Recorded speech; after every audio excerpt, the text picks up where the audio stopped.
beautiful bookish friends, I'm Bowen and welcome to my channel.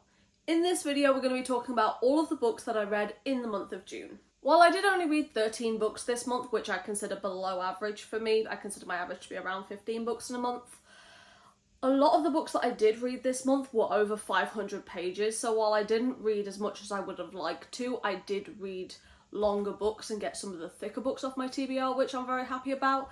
And with that being said, let's get into all of the books that I read in the month of June. The first book I finished in the month of June was Under the Whispering Door by TJ Klune. I gave this book a 3.75. I really did enjoy it, and I also like the fact that the first read of the month of June, which is Pride Month, was a queer book. That made me a little bit happy. This book follows our main character Wallace, who's kind of an asshole all the way up until the point when he dies, at which point he is taken to Charon's Crossing, where he is being shown how to get to the other side, get to his next destination.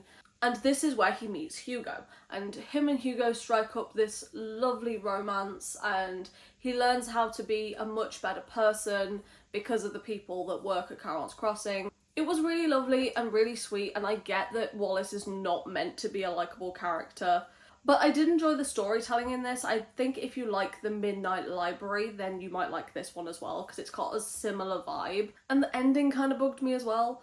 Like, I get that that's the only way it really could end, but it just kind of feels like a cop-out. But I really did enjoy this book. The next book I read this month was Using Feiho by Victoria Evelyn. I gave this book a 4.75 and a 3 Spice rating. I absolutely, with my whole fucking ass, love this series. It is so damn good. This woman can write anything at all, and I can guarantee I'm gonna read it.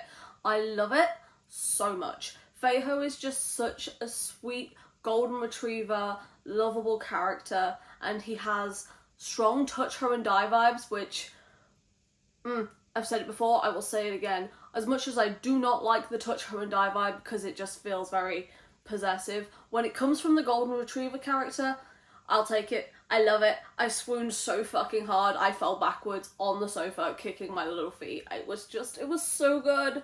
Oh, I love him. I love him. Also, I think I've been pronouncing the name of her series wrong. She just put it on her Instagram, and I think it's Clakayan, not Selacan. And I've been saying Selacan this entire time. So, whoopsie. The only thing that really kind of bothered me is we're following Feiho and Vanessa, and we meet both of these characters previously in the other books in the series, and Vanessa's character is a little bit too much of a character shift.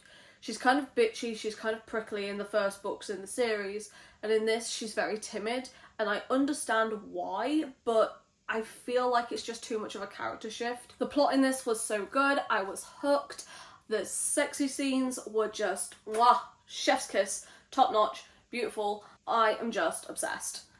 If you've not picked up this series yet, then I don't know what I'm doing on my channel, because I will scream about this series from the rooftops. Every single person and their cat should be reading this series because it is so damn good. From a book I loved to a book I didn't, the next book I read in June was My Calamity Jane by the Lady Janies, which is Cynthia Hand, Brody Ashton and Jodie Meadows. I gave this book 2 stars. I get that it's supposed to be ridiculous and kind of over the top, but it went too far and it kind of just comes across as embarrassing. I didn't care about the characters, I was just bored for pretty much all of it. This book is a somewhat twisted retelling of Calamity Jane, but has werewolves in it, and it was over the top and ridiculous, and I get that it was supposed to be funny, but it just came across as embarrassing. Like, it's a historical western, but it has so many modern references that feel really out of place for the time period where it's set. It just comes across as really cringe. All the characters just felt like caricatures of themselves instead of actual people that could be related to, even in this ridiculous setting and this ridiculous plot. I just thought it was too over the top and too overdone, and I'm signing off with this series. I just didn't enjoy it at all. I get the merits of it, which is why I gave it 2 stars, but it really just was not for me. The next book that I picked up this month was Final Offer by Lauren Asher. I gave this book a 3.75. It was really good, I did enjoy it, but at nearly 600 pages, this book is way too long for a romance. This book deals a lot with the topic of addiction, so if that is a triggering topic for you, then I would suggest staying away from it. specifically alcoholism addiction. I think it does cover the topic of addiction really well and with a lot of respect, and what it's like to love someone with addiction and how difficult that can be, because both Cal and Lena's sister both suffer with it. But it was the second chance romance part for me that just doesn't really work. It's just a personal preference thing. I really did enjoy the book, but I just don't really get along with second chance romances. An ex is an ex for a reason, in my opinion, but maybe it's just me. I wouldn't go back to any of my exes. It was definitely a good time, and it was an easy read for it being as long as it was. I just think a lot of it could have been cut, and I don't think that this is the book for me. I will definitely be reading more from this author though, because while it's not my favourite in the series, my favourite is Terms and Conditions, but I did very much enjoy this one.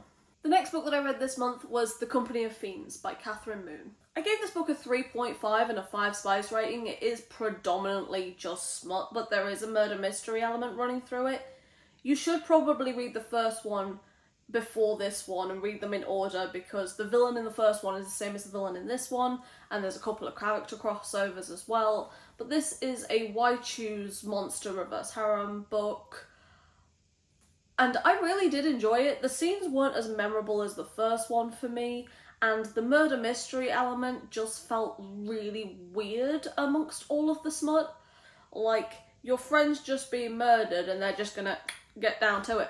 Like, it doesn't really make a lot of sense for me. I mean, it doesn't need to make sense. But I do like all of the guys in it and how different they all were.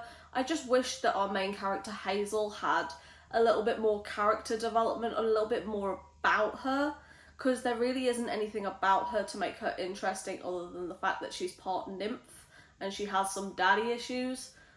That's about it. I love the spicy scenes in this, and I will definitely be reading more from Catherine Moon. I really do enjoy her writing. I just didn't really vibe with the plot on this one. The next two books I'm going to talk about together, and they are The Inadequate Heir and The Endless War by Danielle L. Jensen. This is book 3 and 4 from the Bridge Kingdom series, and in this series it's basically 3 duologies, so book 1 and 2 follow one couple, book 3 and 4 follow a different couple, and book 5 and 6, which are not out yet, will be following a third couple. You do kind of need to read them in order in able to follow the plot and all the political timelines that are going on. There is some crossover in timeline, but I recommend reading them in order, and all of them, because they are so damn good. I gave both of these books a 4.25 and a 2 spice rating. This series has me by the actual throat, with a dagger, because of course it does. But this is more of a Romeo and Juliet retelling, where he is the prince and she is the general and heir apparent on opposite sides of the war, who fall for each other before they find out who the other person truly is. This duology was a little bit more political leaning, but I do really enjoy this. It was so good, it was so gripping, it had me hooked the entire time I was listening to these audiobooks. As far as where I am, they are free on Audible, and I don't know how they're free on Audible because they are so damn good. I really did love both of these books. I think I do need to start reading more adult fantasy romance. I think that's what needs to happen, because this was such a good time. The next book I read this month was Maggie Moves On by Lucy Score. I gave this book 4 stars and I gave it a 2 spice rating. I love Lucy Score's writing. I think she's really great.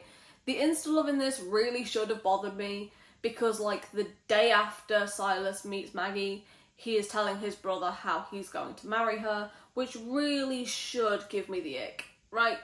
It's strong, creepy vibes. But for some reason, I swooned. I literally fucking swooned, which is concerning. But Silas was fun and sexy and emotionally mature, and we love this in him. Maggie flips houses for her YouTube channel, and she buys these old dilapidated houses and does them up and makes them pretty and then sells them along. And this house comes with some form of little mystery, and we love that storyline going through it as well. And Silas is the landscaper that she hires for this project that she's got going on. I just love Lucy Score's writing. I will always love Lucy Score's writing. I still have quite a lot of her backlist to get through, but there is another one on this list coming up, so I did knock out 2 Lucy Score this month as well. The next book I read was a novella, and that was Stoneheart by Katie Robert. This is another book that's set in her Dark Olympus series, and it kind of follows the same theme of Electric Idol, where Medusa is sent to kill Calypso, but ends up falling for her instead. It definitely very much has strong U-Haul lesbian vibes for Medusa, and Calypso does seem to be using her sexuality as a weapon a lot of the time, so I don't really find that I ever believed a lot or any of what she said or what she was feeling. It just kind of felt really fake, and that she was using her body to just get her way. I ended up giving it a 3.25 and 2 spice rating. I feel like this definitely would have benefited from being a full-length novel. I feel like a novella was just too short for the amount of plot that tried to fit in, and the insta-love just felt really off. It just didn't really work for me, but I did enjoy it. It was just missing some stuff. The next book I read this month was another novella, and that was Cookies for My Orc Neighbour by Michelle Mills. I gave this book a 2.25 and a 1 spice rating. This book, more than anything else, just felt like first draft. The dialogue was really stilted and clunky. There were lines that were repeated, but they shouldn't have been. You can tell it didn't flow very well, that it shouldn't have been there. And it was kind of missing any heart or emotion to it. It just felt really bland and really stale the entire way through. I get that a lot of monster romances have breeding kink in them somewhere. I get that, I do. But this one made me more uncomfortable than most, because it keeps talking a lot about him filling her with his sons, because orcs can only have boys. And that's what that meant, but being filled with his sons just gave me very strong levels of ick. Like, I did not like that. That made me icky. No. It made the spicy scene not hot and just cringeworthy the entire way through, and I just did not vibe with this at all.